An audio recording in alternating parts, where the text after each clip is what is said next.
Guys, welcome to see you physics. इस question में हमारे पास डिस्टेंस टाइम ग्राफ ड्रॉ करके दिया गया है 3 ऑब्जेक्ट के लिए, ए बी और सी के लिए। हमें फाइंड करना है यहाँ पर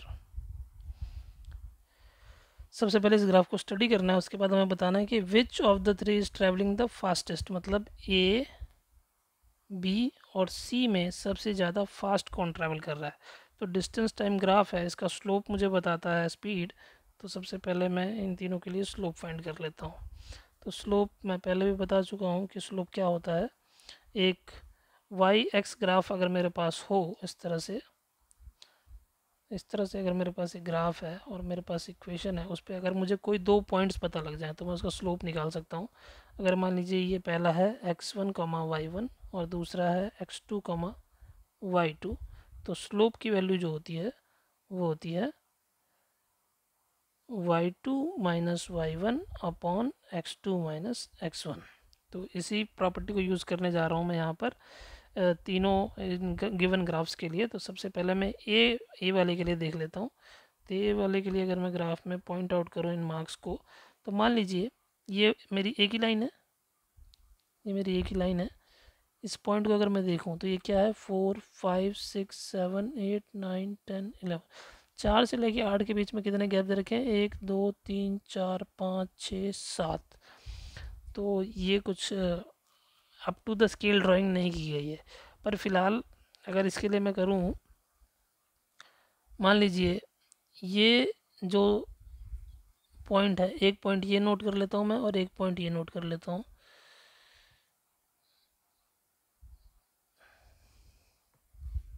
एक ये पॉइंट और नोट कर लेता हूँ यहाँ पर। तो क्या हो रहा है, इस पॉइंट से लेकर इस पॉइंट तक जो डिस्टेंस है वो बढ़ता है 1 यूनिट से, और यहाँ पर हम कितना बढ़ चुके हैं, 3 यूनिट से। ठीक है, तो अगर ए का स्लोप मैं ड्रॉ करूँ तो ए का स्लोप क्या हो जाएगा भाई, डेल्टा वाई की वैल्यू है 1, slope of A is 1/3। Clear है। तो 1/3 ये क्या हो जाएगा, किलोमीटर पर आवर। तो ए की स्पीड आ गई मेरे पास 1/3 kilometre per hour. Similarly B के लिए देखूँ अगर मैं, तो स्लोप ऑफ बी, तो ये क्या हो जाएगा, यहाँ पर देख लीजिए। एक ये पॉइंट मैं सिलेक्ट कर लेता हूँ, एक पॉइंट मैं ये सिलेक्ट कर लेता हूँ क्योंकि बी ओरिजिन से पास हो रहा है। यहाँ पर सेलेक्ट कर लेता हूँ एक ये 0। अब यहाँ से मैं दो पॉइंट इधर जाता हूँ, तो मैं क्या देखता हूँ कि डिस्टेंस में मेरा 2 पॉइंट ऊपर मूव कर गया है। क्लियर है यहाँ पर। तो यहाँ से स्लोप बी का मैं क्या लिख सकता हूँ, delta distance upon delta time, यानी कि 2/2। So that is 1 kilometre per our. और सिमिलरली अब सी के लिए देख लेते हैं स्लोप। तो सी के लिए क्या हो जाएगा, स्लोप ऑफ सी, तो ये हो जाएगा मेरे पास। यहाँ से मूव कर लेते हैं, ये भी कितना हो रहा है, मान लीजिए ये 2 पॉइंट ले लेता हूँ, एक पॉइंट ये ले लेता हूँ और दूसरा पॉइंट मैं ले लेता हूँ यहाँ पर ताकि क्लैरिटी दिख जाए मुझे। तो यहाँ से मैं देखूँ 1 2 3 4 पॉइंट में इधर जाता हूँ, तो ये कितना ऊपर जाता है, 3 पॉइंट ऊपर जाता है। क्लियर है। तो मेरी सी की स्लोप आ गई 3/4 किलोमीटर पर आवर। तो स्लोप ही स्पीड है। अगर डिस्टेंस टाइम ग्राफ का स्लोप निकालोगे तो वो मुझे स्पीड देगा। तो इनमें से तीनों में से सबसे ज़्यादा स्लोप किसकी है, सबसे ज़्यादा स्लोप है बी की, क्योंकि 1 जो है सबसे ज़्यादा है 1/3 और 3/4 से 1 बड़ा होता है। 3/4 होता है 0.75 के बराबर, 1/3 होता है कितना, 0.33 के बराबर। तो 1 मेरा सबसे ज़्यादा है। तो सबसे फास्टेस्ट कौन सा है, बी इज़ द फास्टेस्ट। ये क्लियर है।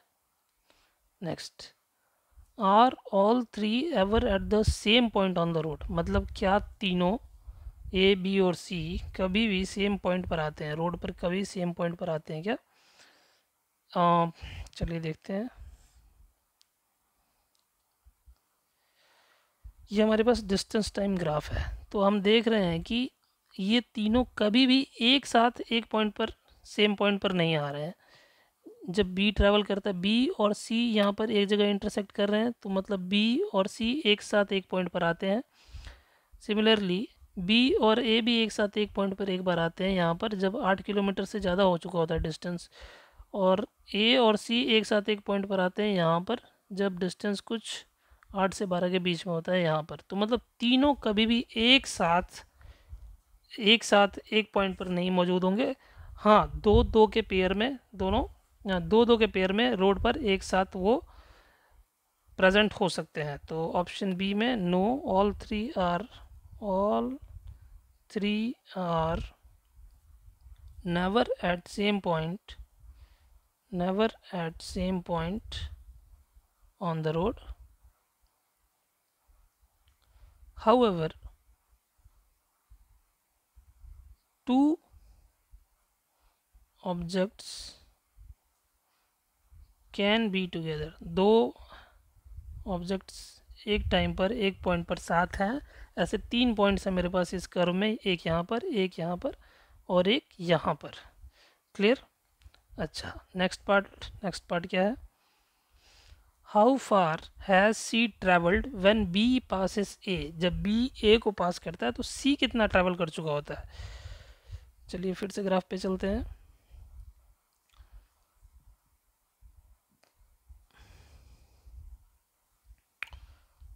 जब बी ए को पास करता है तो बी ए को कहाँ पास कर रहा है? ये बी की लाइन है और ये मेरी ए की लाइन है, ये मेरी बी की लाइन है और ये पास कहाँ हो रहे हैं? यहाँ पर पास हो रहे हैं। तो जब बी ए को पास करता है तो सी उस टाइम पर कहाँ पर है? तो उस टाइम पर सी कहाँ है भाई? सी की लाइन ये चल रही है तो सी यहाँ पर है, यहाँ पर है सी। तो कहाँ है ये? इसका डिस्टेंस का कोऑर्डिनेट कौन सा है? 8 है। तो जब बी ए को पास करेगा तो सी कितने किलोमीटर पे होगा? 8 किलोमीटर पे होगा। ग्राफ से डायरेक्टली दिख रहा है। तो when B passes A, C is at 8 kilometres. 8 kilometre वो ट्रैवल कर चुका है। नाउ नेक्स्ट पार्ट में देखते हैं। नेक्स्ट पार्ट क्या कहता है हमें? नेक्स्ट पार्ट कह रहा है कि how far has B travelled by the time it passes C. तो जब बी सी को पास करता है तो बी सी को कहाँ पास कर रहा है? ये बी की लाइन है और ये मेरी सी की लाइन है। तो बी सी को पास कर रहा है इस पॉइंट पर, यहाँ कहीं पर पास कर रहा है। तो ये 4 और 8 के बीच में पास कर रहा है।